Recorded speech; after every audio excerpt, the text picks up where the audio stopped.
Okay, guys, make sure to like, comment, and subscribe. Now, fasten your seatbelts. Here we go.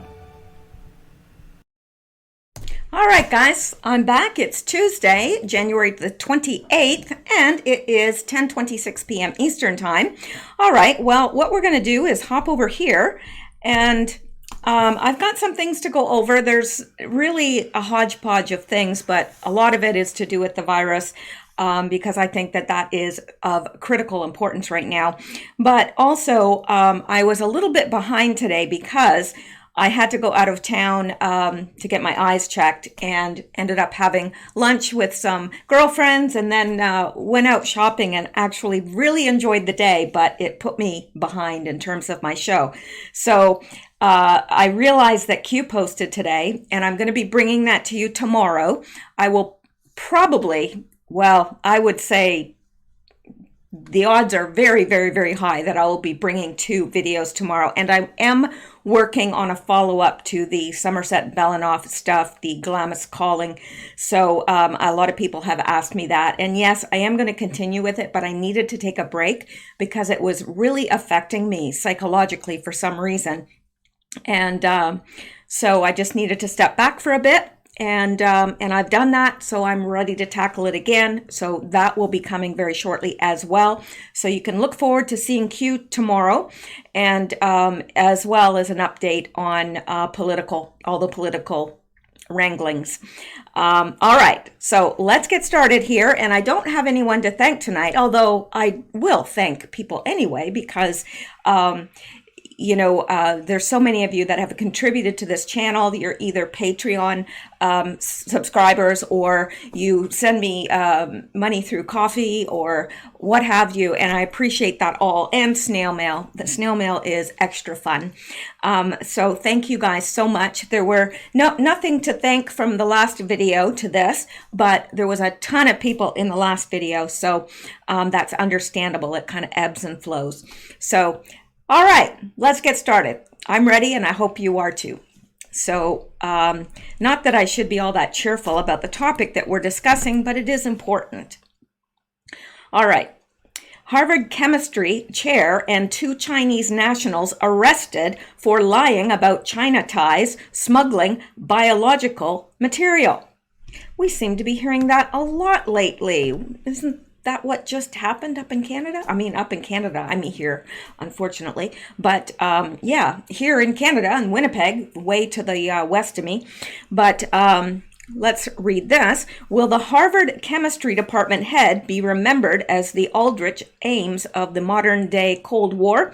In a shocking revelation made Tuesday afternoon, that's today, fresh news, a revelation that will almost certainly rattle the U.S.-China relationship. At an already fragile time, a federal court unsealed indictments against Harvard professor and chemistry department head Charles Lieber, along with 2 Chinese nationals. One is a Boston University researcher who was once a lieutenant in the People's Liberation Army, according to the prosecutors, and the second was a cancer researcher who tried to smuggle 21 vials of biological materials in his sock, allegedly.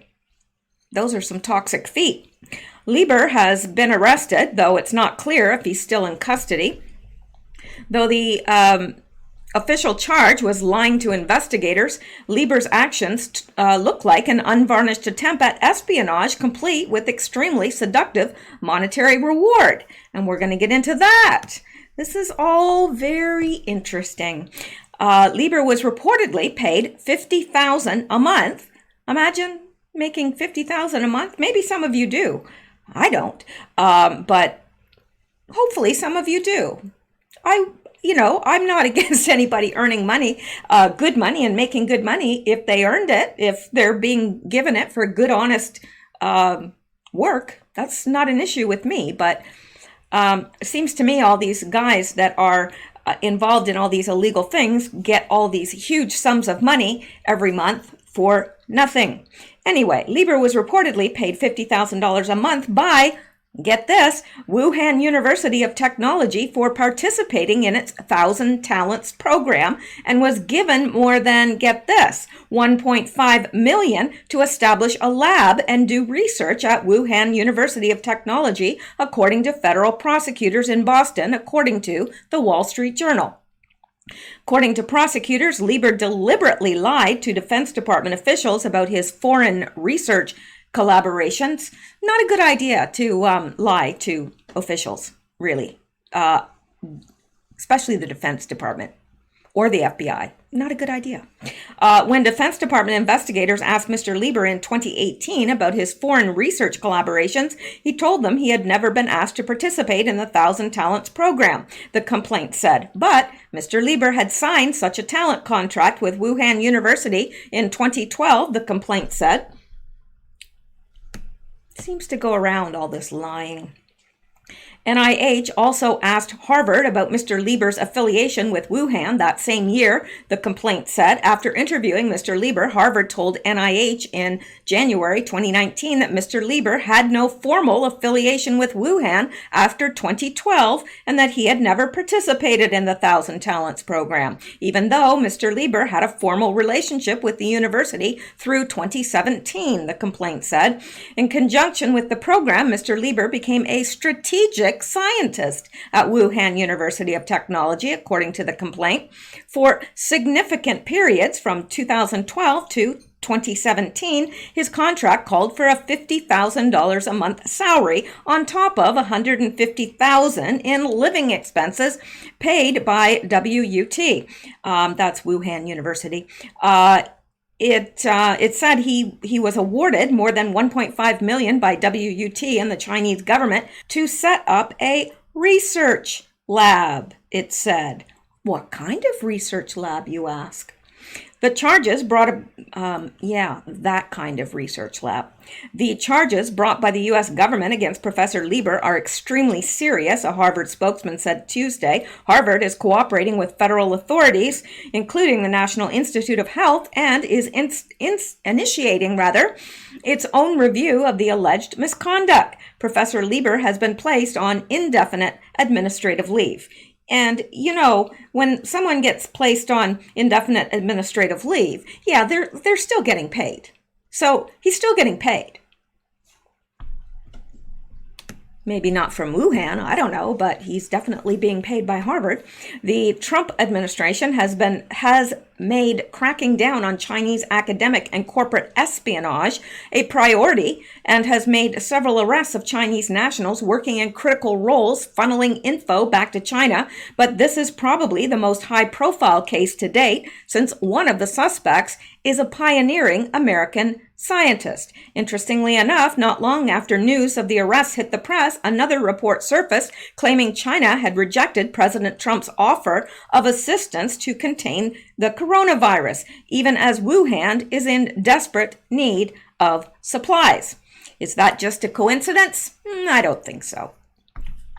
So let's go on because we've got lots to cover here, and we're going to come to the next one. Very interesting. Now, I want to tell you a little thing that happened to me today, and this isn't chatting so much as it is passing on information, because my friend, we've been friends for like 25 years. She's probably my best friend, and she's going to they go to Hawaii every year. Sometimes they go overseas or whatever, but a lot of times they go to Hawaii. They really love it there. So she's getting ready to go to Hawaii. She's leaving this weekend. Her and her husband are passing through Vancouver, which of course, massive. That's where the majority of Chinese are located in Canada. Now there's a ton in Ontario as well, but there's a lot out there, a lot. In fact, whites are in the minority, really very much in the minority. And I'm not saying that as any racist sort of thing. I don't see any big deal with the Chinese being here because they've added to our culture. But here's the thing. A lot of them, because they're well off, travel back and forth from China to Canada, to China to Canada. Well, she's stopping there, and then she's going to San Francisco, I believe, and then on to China, or on to Hawaii. And I said, "You're going to wear a mask, right?" And she said, "You really think that it's," and I said, "Yeah, you're in an airplane, a closed space. If just one of those people has the virus," which I realize that it's a low probability right now, but it's increasing exponentially daily. So she started calling, and just between stores and whatever she'd be she called every place, and Kingston is a big city. Nowhere in that entire city were there any N95 masks. Nowhere. Now, this is Canada, where we've only had 2 cases in Toronto. Well, there's more suspected, and you can't get a mask. So she started calling around in the smaller area that she was in.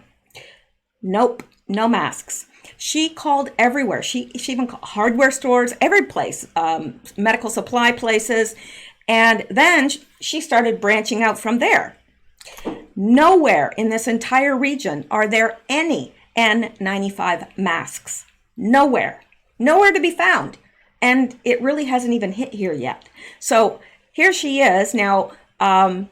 The one girl that we were with, she works for the police, and she was able to secure her a mask to go.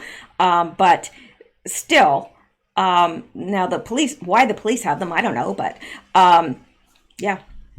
So very, very interesting, if you ask me. I could understand in China, I could understand if there were no masks at all in China because of the threat there and the surrounding countries. But Canada?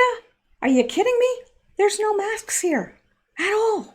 So I don't know what the deal is, and even Amazon's out of them.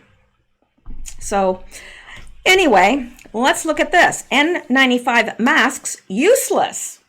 Coronavirus enters body through eyeballs, warns infected doctor in Wuhan. Now, again, this is fresh news. This is from today.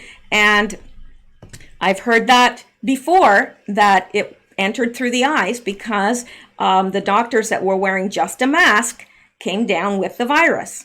And now they're keeping their eyes covered. And so it is entering through the eyes, which is a little scary because now you have to worry about your mouth, your nose, your eyes, and anything your fingers would touch. So I don't know. What are we supposed to do? All wear spacesuits? Because it's going to come to that. Anyway, natural news. N95 masks are useless against coronavirus. These masks don't create a full facial seal, and a doctor in China is now warning that he contracted coronavirus by failing to wear a full face mask. Importantly, most healthcare professionals known in the media are wearing only N95 style masks, which are pointless and don't stop the wearer from becoming infected. So this is good to know. Everybody's rushing to buy these N95 style masks, and sure, I mean, they do probably stop some, but if there's air that can get in, the virus can get in. And if your eyes are unprotected, it can get in there too. So since the Wuhan coronavirus now has documented 83% infection rate among those who are exposed, that's astronomically alarming. 83% infection rate. And one person can infect like up to 14, 15 people, possibly more. I don't know. So yeah, the Wuhan coronavirus now has a documented 83% infection rate among those who are exposed. The fact that N95 masks are giving people a false sense of protection should be more than a little alarming. So this was reported by the media in Asia, originally in Mandarin Chinese. And the person that gave this information is a physician at Peking University Hospital. He previously went to Wuhan to investigate the epidemic and later emphasized to the public that the epidemic was preventable and controllable. Now he became a patient and caused a lot of outcry among netizens. So there you go. I'm not sure what we need to do. I saw one guy, it was on, I should have grabbed it for you guys, but it was a guy who was riding a motorcycle in a great big, it looked like an oversized, what you put leaves in, one of those great big bags. He had it, and it was see-through, and he had it tied up here, and there he was going down the highway, just billowing and all protected in his little bubble. I thought, that guy's pretty smart. Really?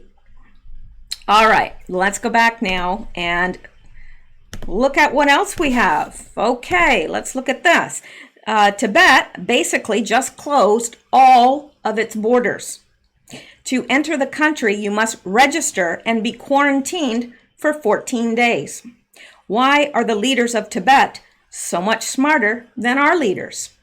Well, I do think that the United States, Trump is talking about not shutting the borders, but shutting down flights coming from China. And I think that's a good idea. I think really we should be more aggressive.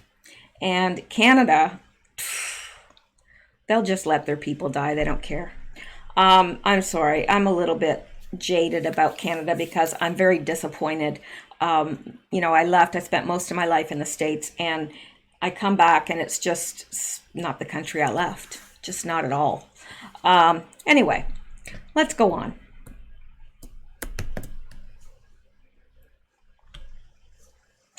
People are not just barricading themselves inside Wuhan, they are also trying to escape the quarantine zone. In this video, they are repelled by police. How many have made it out? Well, and here are the police keeping them in forcibly. Let's go back here.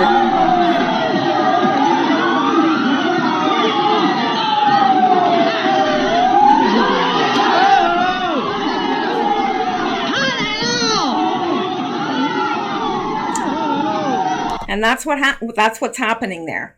They are trying to get out of the city, and the police are forcibly, holding them back.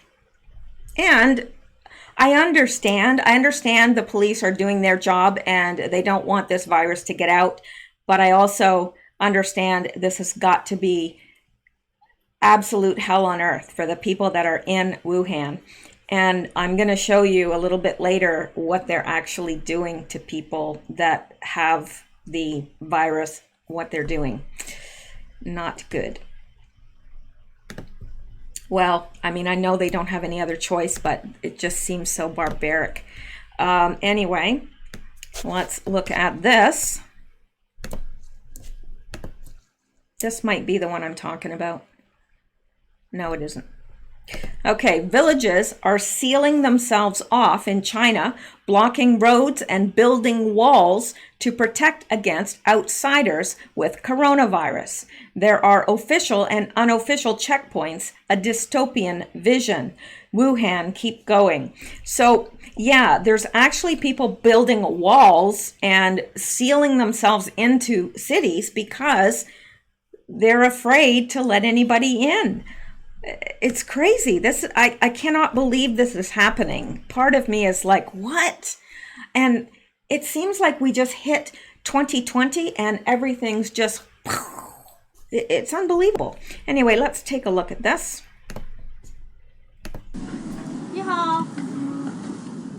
These are the official checkpoints. Hebei province, which surrounds Beijing. Everyone coming in is screened. But then there are the unofficial checkpoints. Village after village here is sealing itself off against the coronavirus. The handwritten signs say, no outsiders allowed in. Other places have taken more structural measures, literally walling themselves in.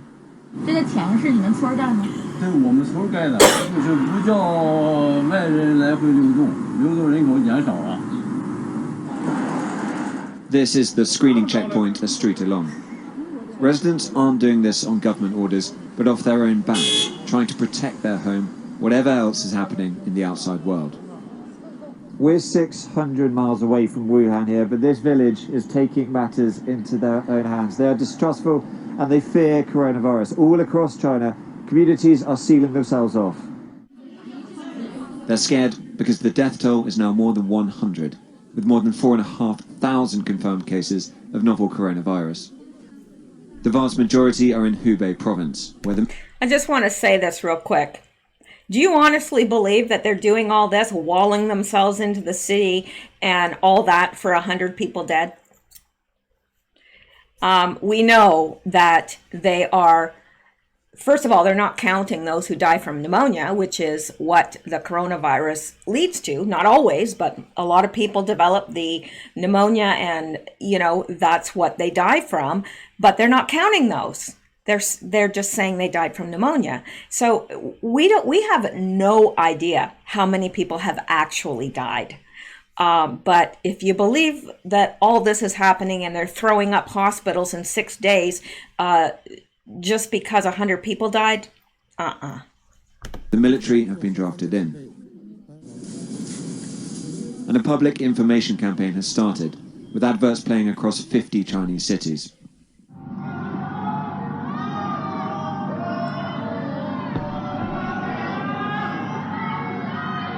In Wuhan, in the night, the cry went up. Wuhan, add oil. It means keep going, hang tough. A cry of solidarity shouted out the window, in a city sealed off not to stop the virus getting in, but to stop it getting out. Elsewhere, they're retreating. In another fortified village in Hebei, residents were installing this porta cabin as a guardhouse. 这个疫情发展，这现在没有这个出台这个政策，或者是谁觉得疫情往以后发展到什么程度啊？ Yeah. So, aren't you glad you're not living there right now? I would not want to be living in Wuhan for all the tea in China. Really not a good picture. All right, let's go. Okay. This from the Epoch Times.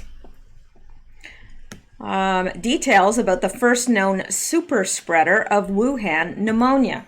The day after Zhong Nanshan, lead scientist in China's National Health Commission, announced that the new coronavirus from Wuhan pneumonia patients was confirmed to spread by human-to-human contact, he revealed that 14 medical personnel in one hospital had been infected while treating one patient. Chinese state media finally revealed the details on January 25th.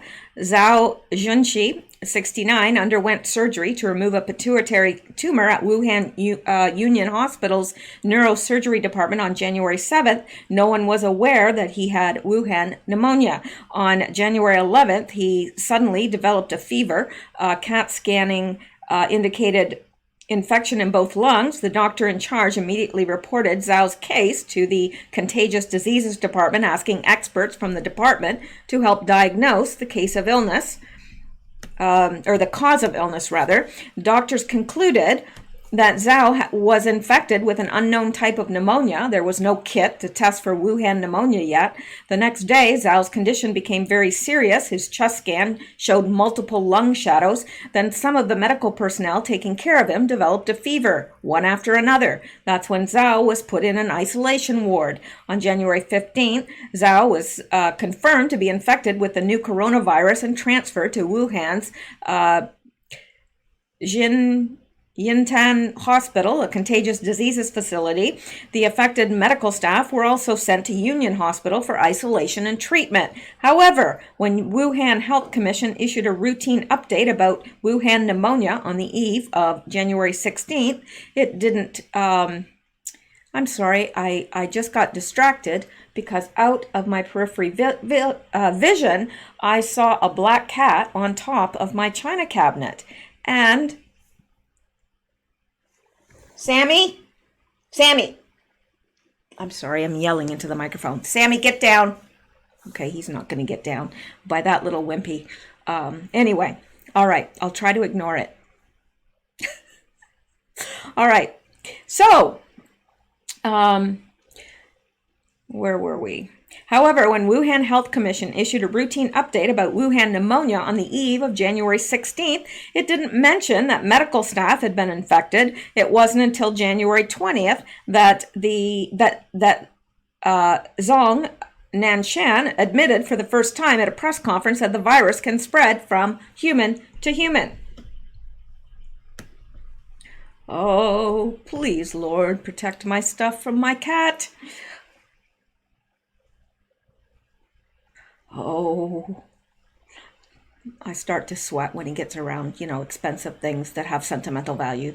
Anyway, Lin Yu, a doctor at Wuhan Union Hospital, recalled that shortly after the first group of patients with Wuhan pneumonia were identified, local authorities insisted that hospital staff not reveal any information on social media or accept media interviews. Basically, we were forbidden to reveal any information, Lin said.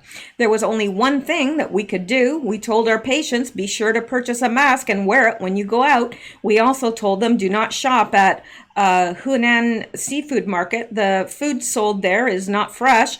The seafood market sells fish, shellfish, and exotic wild animals and I don't believe for a second that that's where it came from. Anyway, this is all about super spreaders, and this was the first person infected 14 doctors that were working on him. Of course, wasn't his fault. He didn't know. Anyway, can you guys tell Sammy to get down? Somebody with a very authoritative voice. Don't scare him. Just,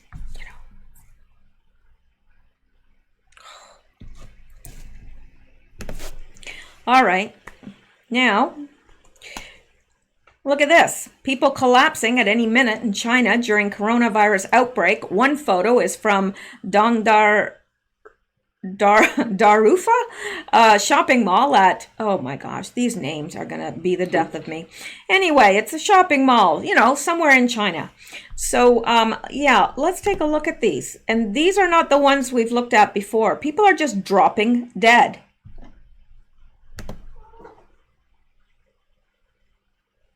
This guy was standing in line getting groceries and there's another person. Unreal. They just, they're just falling out. Not a good situation.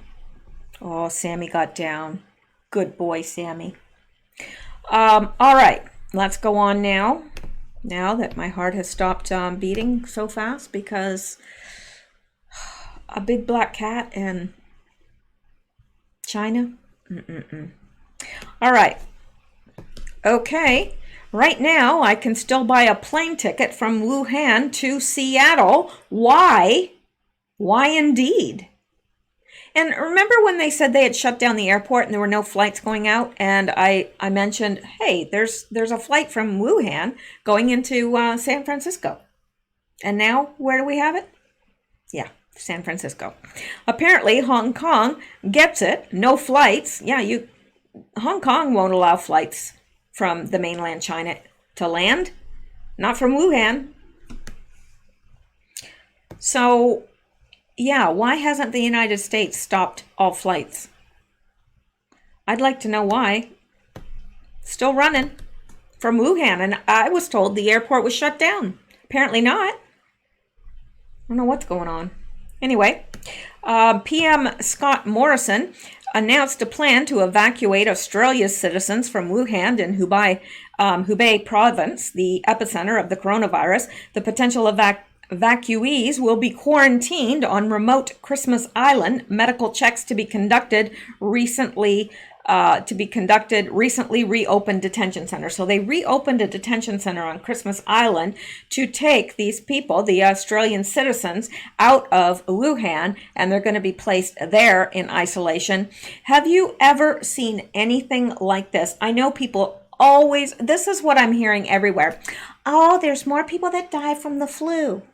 And, they're saying things like, oh, yeah, remember Ebola and so. Okay, this has never happened.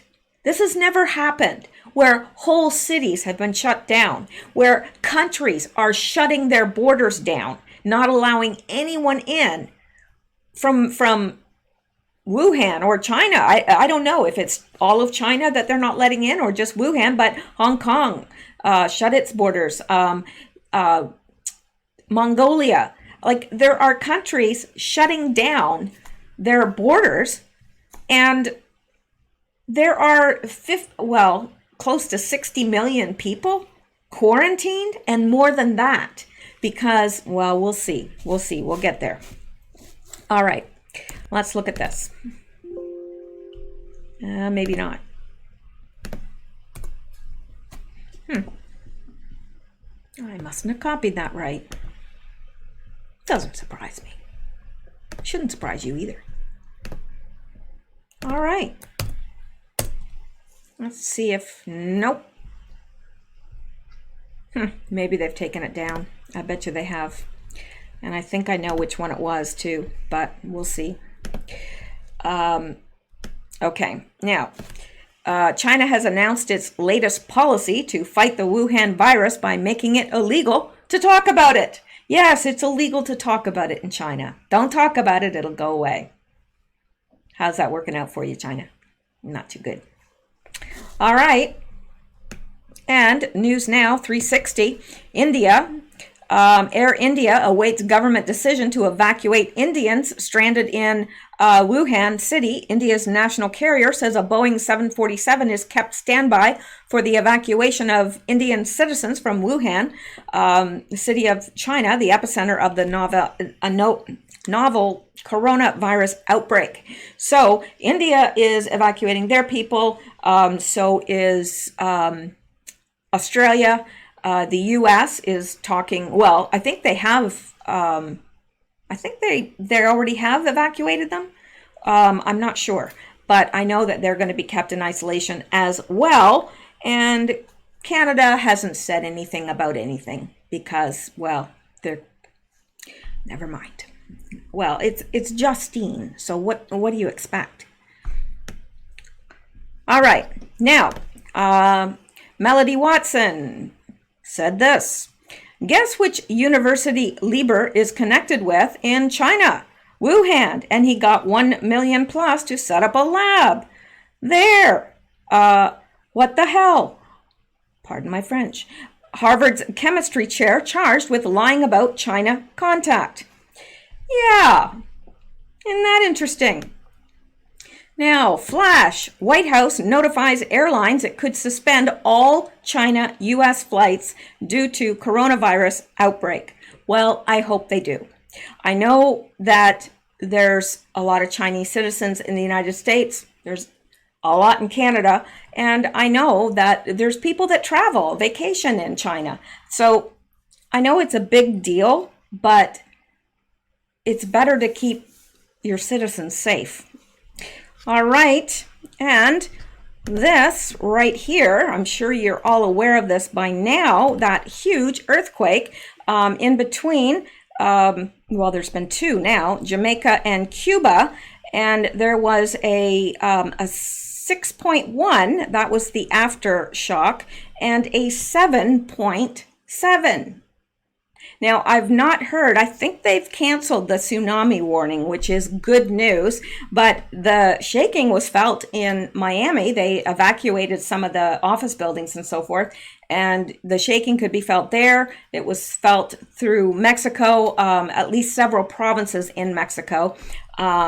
So, yeah, that is pretty wild, if you ask me. According to the United States Geological Survey, the powerful magnitude 7.7 earthquake struck northwest of Lucia, Jamaica, and was also felt in Cuba and southern Florida. A magnitude 6.1 aftershock was later recorded, striking southeast of the Cayman Islands. Now, I haven't heard of any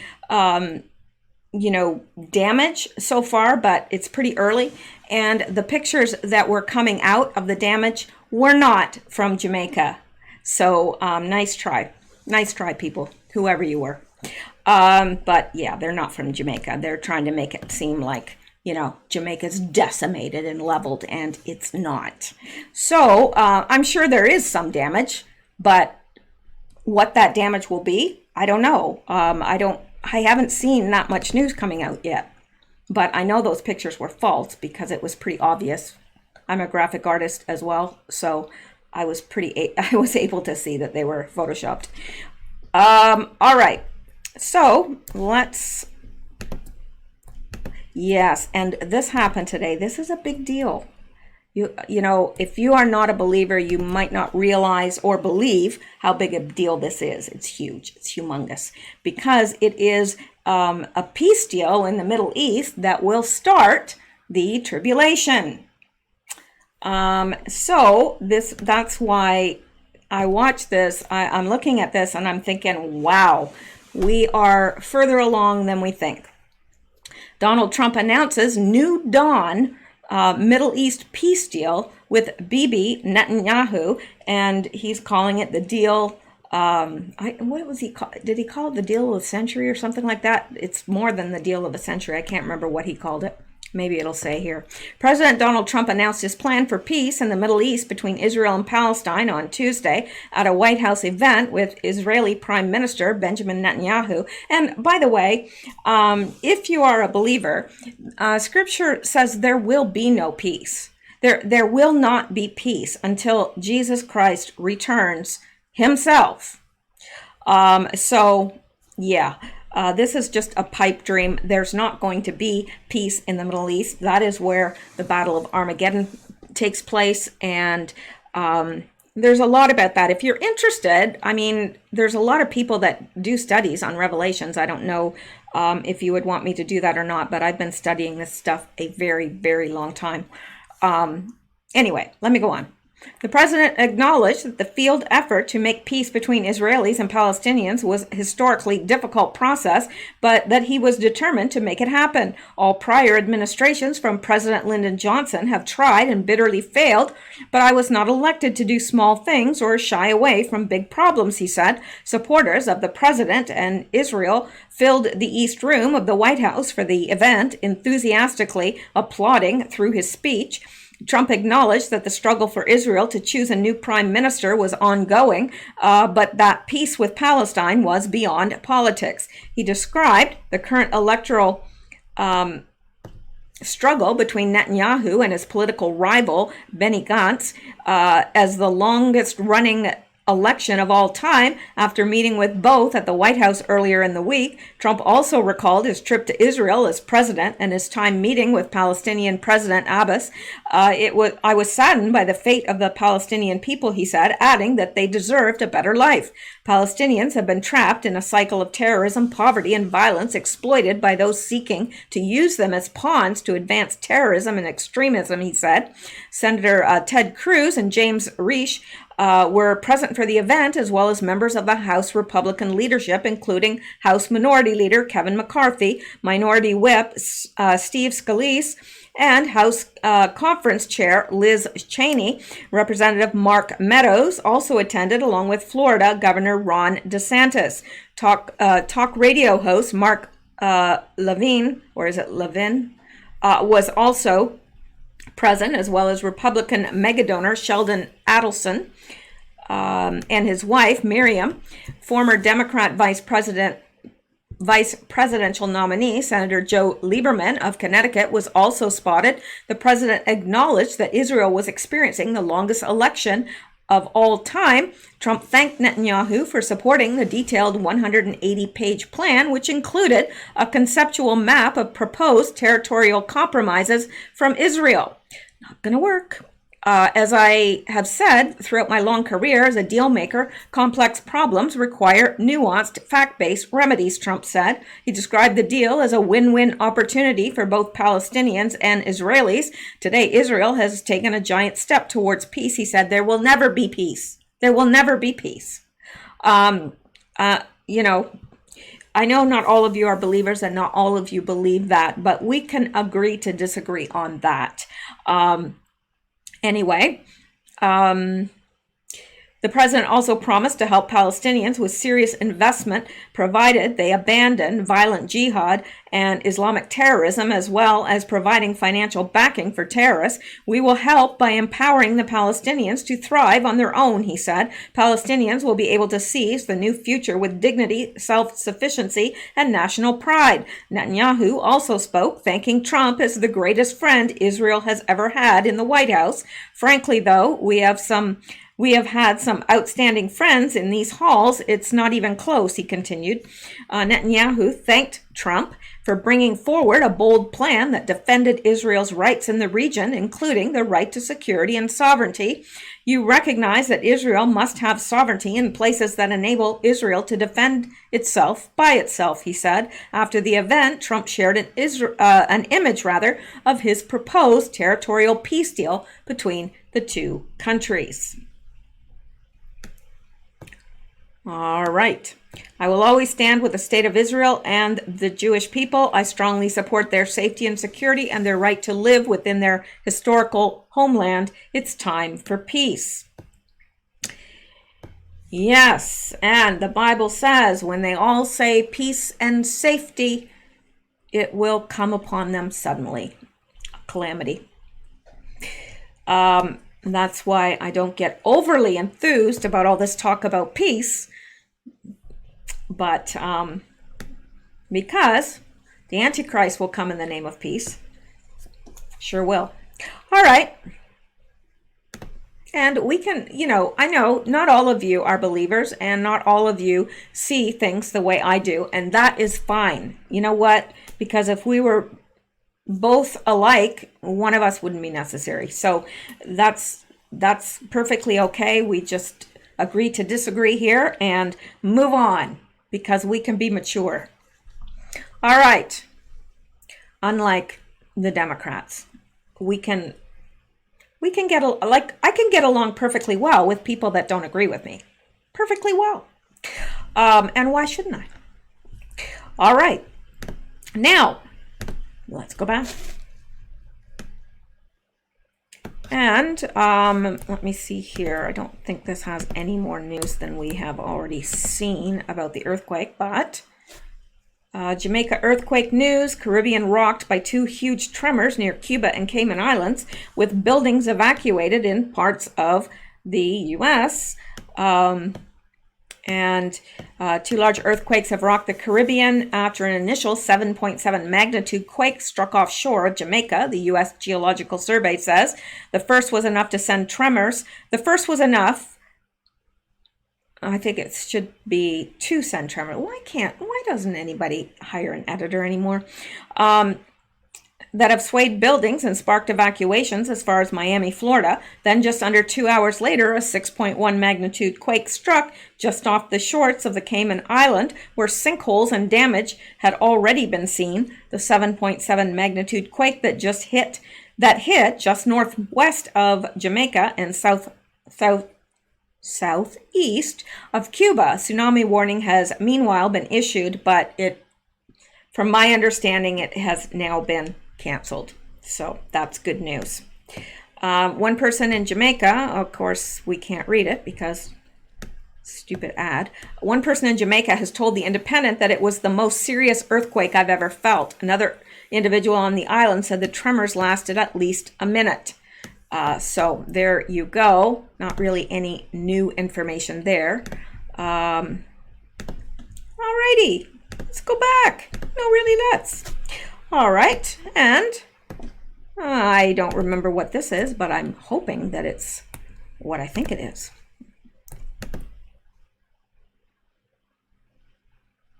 And it's not. Isn't that interesting? They took down that picture of the police barricading, and I'm talking about bars across the door, like steel bars across the door. This person could not get out. They had the virus and they were barricaded into their apartment. There was no leaving for that person, none whatsoever. They were literally physically barricaded into their apartment. So how's that person supposed to go out and get food or medical attention or anything else? It was a horrific video, but they've taken it down. Interesting. Very interesting. Okay, and says interesting coincidences, Canada, China, and the coronavirus. This thread is meant to highlight a timeline of events that connect the Canadian National Microbiology Lab, that's the one in Winnipeg, certain infectious diseases, and China. I'm offering no conclusions, just presenting information. And it says a coronavirus, a kind of common virus that causes an infection in your nose, sinuses, or upper throat. Most are not dangerous. Some types are serious, though MERS and SARS are two examples. The name comes from the crown-like appearance the virus displays. And on May 4th, 2013, the National Microbiology Lab in Winnipeg, Manitoba, Canada, received the novel coronavirus from the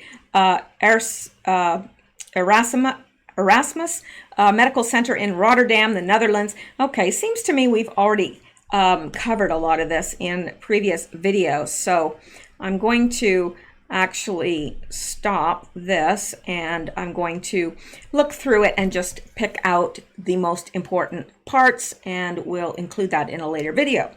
Now, let me, because now this is kind of, you know, off topic from what we were following, but I wanted to show you this as well.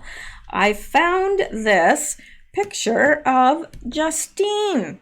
It says a race to rip your pants off first, to see who would get laid first. Pathetic, vile, deviant, his behaviors leave no question as to why he's been coined the groper. This is Justin Trudeau.